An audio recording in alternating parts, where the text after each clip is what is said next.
I'm in 10th grade, and I only have humanities courses left.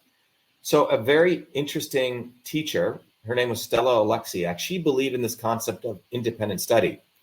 So she argued with the school administration, fought for me, a fighter. And she said, hey, this guy, he's got no math course, he's going to get bored. And through my mother, we had found a professor in Newark, New Jersey, a very small medical college called Rutgers Medical School, University of Medicine Dentistry at the time. And he was a physicist. He was a young physicist who had come into that university, and he was creating a computer lab to use computers in medicine. So after we got connected, he looked at me, he goes, look, I can give you a job here. I can appoint you as a research fellow. So at the age of 14, Anthony, I get appointed as a research fellow in a small medical college because they knew I had these computing skills. Not remember, computers were just new. It was hard to find computer programmers. So I graduated number one. He didn't care what my age was. And he gave me this opportunity to work there. Okay. My first job was to write a computer program that could analyze baby sleep patterns. This was a hospital, right? So there was a disease called sudden infant death syndrome, where babies suddenly die in their sleep, which actually affects a lot of African-American people, babies. So at that college, they had access to the best data on looking at baby sleep patterns and when they would stop breathing. So I analyzed those patterns using what you would call today AI, and I created some AI pattern recognition algorithms that could figure this out. And I ended up publishing a paper before I came to MIT, by the way. So while I was doing that, Dr. Michelson gives me another very important challenge. You see, you know this, Anthony. Anyone over the age of 40 remembers this. Many of the organizations in the 1970s or even before, how did they communicate? So if you had a big building, right, or a big university or a big organization, the government, how did people communicate? Well, they had the landline phone. There was no cell phones. So if one office wanted to call another office, they pick up the phone and they do the rotary dials. Remember those, right? The other was they had this thing called the inter-office mail system. The inter-office mail system. This system was a system that worked using a very important technology called paper. Okay, you would write something called a memo. So if one doctor wanted to communicate with another doctor, let's say we were going to hire you, right? Dr. A would go to his secretary and he would say, Barbara, take a note. And she would be on her typewriter. And by the way, on her desk, she had a typewriter. She had something called an inbox where she would receive mails coming in. She had an outbox where she would put mail that needed to go out. She had another folder called a drafts folder. If she was working on something, that would be put there. She had big metal folders. You may remember these where you filed stuff. On her desk, she also had a little thing that dispensed paper clips. She had something called whiteout, and she had carbon paper. Remember this. And she had these envelopes that you put a string on. And in the office were these pneumatic tubes that you would send the letters through to the next office.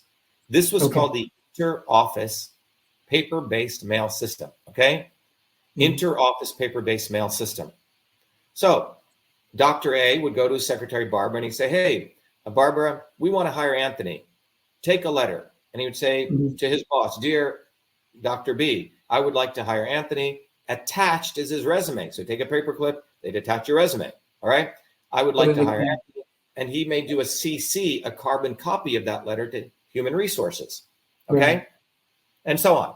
Very complicated system. So the secretary would have to write the letter. After she wrote it, she'd put it in the drafts folder. The doctor would redline it. He'd say, well, you got this wrong, spelling mistake here, change this words. Then she would write the final letter. Because she had to do a carbon copy, she'd have to type that white paper with a piece of carbon paper on another piece of white paper. If she had to do this 10 times, she'd be typing 9 times. Right? Oh, yeah. Right? It was very different. They didn't have Xerox machines there yet. So the bottom line is this was a very complicated system, Anthony. Right? And in those days, we had big mainframe computers, and you could send simple messages, text messages like texting. But no one had ever taken this entire system, inbox, outbox, folders, BCC, CC, right? The address book, there was little address book groups, 100 different features of the inter-office mail system and put it in electronic form. That's what I did. I did that in 50,000 lines of code in a programming language that was designed for math, very difficult. in 8 kilobytes of memory. I maybe went to bed always at 2, 3 a.m. I did that. I was treated as an equal, and there was no apartheid in Dr. Michelson's office. There were people 40, 50 years older than me. It was an amazing opportunity. And how long did it take you to do that? Well, the first version I did in about a year. But software, you keep adding more features and more features. I was a software engineer. I was a customer service person. I was a documentation person. Okay. I did all of it. And Dr. Michelson has a very interesting video. He says, one day I gave a talk to about 300 esteemed people, doctors in their white coats. And it was this 14-year-old kid talking about his email system. We deployed it. No one had ever done this before. And I named that system email. So I did all the features, named it email. And the only reason I named it email was because the operating system only allowed 5 characters, Anthony. It was not an obvious term. Okay. So because it was 5 characters. Yeah, it may seem like an obvious term, but I remember seeing it. I go, how do I pronounce it? It's email. Right. It's a weird thing. Okay. Did that. And then when I came to MIT in 1981, on the front page of MIT, they had highlighted 3 students. And I was the student, and they said, we have one student who created this email system. I was invited, I got elected student body president, freshman class president, and I was invited to the president's office, the president's house for dinner in December of 1981. And the president at that time was Paul Gray, who was on Reagan's Science White House Council. And Paul Gray had heard about my inventing email. He said, it is really too bad that the legislators in Congress don't understand software. You couldn't patent software. They thought software was just some paper. But in 1980, which I didn't know, the Computer Act of 1980 was passed, which allowed you to use copyright law to protect software inventions. It was called the Computer Act of 1980. So I then got the forms, applied for it on August 30th, 1982. I received the official recognition by the United States government as the inventor of email. It's black and white. So I named it email, wrote the code, which had all those features and have US copyright. The problem is, Anthony, I, as an Indian kid, was brought up to be very humble, not promote this. And I was really interested in medicine and systems. I was interested in how to fight the system as a kid. I was organizing demonstrations at MIT. I was interested in medicine, you see? So I went from 1981 in and out of MIT, earned 4 degrees, earned them. I wasn't given them. My papa didn't call up MIT and get me in, like the Kennedys or all these creeps. And I started 7 different companies. And in 2011, when my mom was dying of this horrible disease, in a suitcase, she had saved all of these materials, the code, the tapes. The senior editor of Time magazine came to my know this, and he's the one who went through all the material. He wrote a very big article called "The Man Who Invented Email." Right, I've read that. Then it went into the Smithsonian, and that's when it created a unfortunate fabricated controversy. This is what these guys do, because during that period where I wasn't promoting the truth, the Zionists and the forces of power, profit, and control had promoted that Raytheon was the inventors of email. Raytheon is a defense company, and they had in 2007, they had hired, or they'd merged with a company where a guy had used the @ symbol to send text messages. That's not email, That would make Samuel Morse, sending text messages between electronic devices is not email. Email is a system, just like that would make Facebook email, right? Email is a system that I created.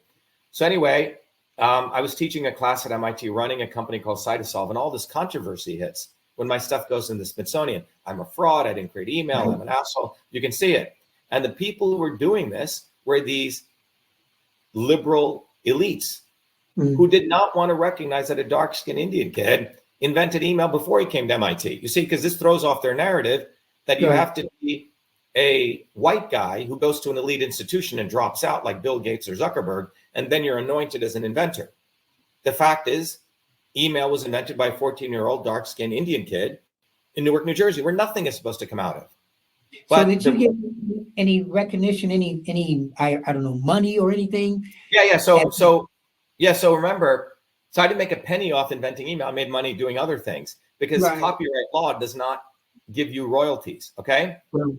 because it doesn't protect design. But in 2016, when all this vitriol took place, I won a major lawsuit, won $1 million, and nearly $1 million, and 3 of those defamatory articles were pulled down. But again, the Zionist media never wanted to cover that, you see, because Right. the whole notion here is the concept of the caste system, right? Okay. We have a caste system now in the United States that after you go to MIT, after you go to Harvard, then you're in the club, or after you're at Yale, and then you can be a dumb shit, but then you get recognition. The problem they have with me, Anthony, is that I went to MIT and I was one of the best graduates out of there, but I created email before I came to MIT. Right. So this is a serious problem for them, because I have seen both sides. I by the way, a 14-year-old boy is the one who invented TV, Philo Farnsworth. The reality is that great innovations come from outside of their institutions of power, but they always have to anoint. They think they get the choice to decide who is smart and who isn't. It's a form of casteism, racism, right? Elitism.